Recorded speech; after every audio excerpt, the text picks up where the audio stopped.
So, ito na yung part 2 ng aking pagpapabunot nga ng sumpa ngayong araw na ito.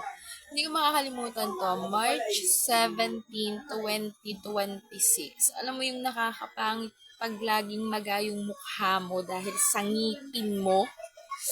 O, ayan na nga.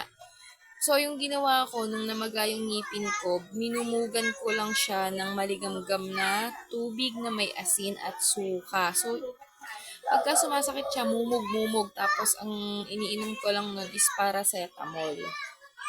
So, yun lang. Kasi nga, ayoko na mag-antibiotic. Kasi, sa lahat ng ngipin ko, inuman na ako ng antibiotic 7 days, 7 days. At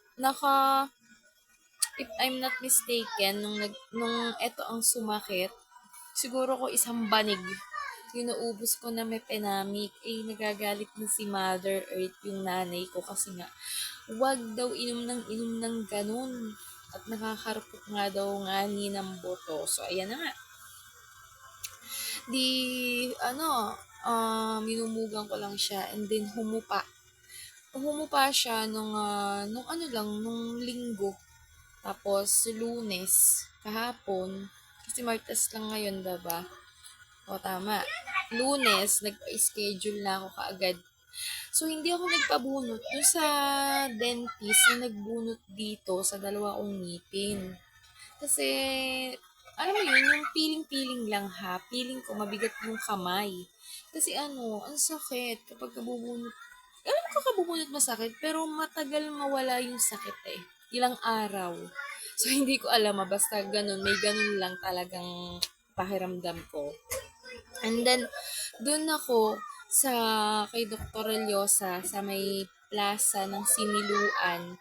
So, naging doktor pa siya ng mama ko. Dun daw siya nagpabunot, dun daw siya nagpapusti. So, di syempre sabi ko, dahil tuod na yung ngipin na tatanggalin sa akin, kailangan sa expert ako, 'di ba? So, mindset ba? Mindset. Kailangan expert. So, dun ako nagpa-schedule. At luckily, alam niyo yun yung talaga namang mapapa-amen ako kasi Lunes nagpa-consult ako. Lunes nagpa-schedule ako. Ika-next din ako ng araw na yun. Bukas, ngayon, Tuesday, 11 a.m. Bubunutan na kaagad ako. Sabi ko, sige, wala nang atrasan. Kahit wala kaming hawak na money. Oo, utang na naman namin sa Atome. Yung pinampabunot ko, mga mami. Kaya, kung gusto nyo ng utangan dyan, may irereto ko sa inyo, ha. At iyon na nga, ang abang may part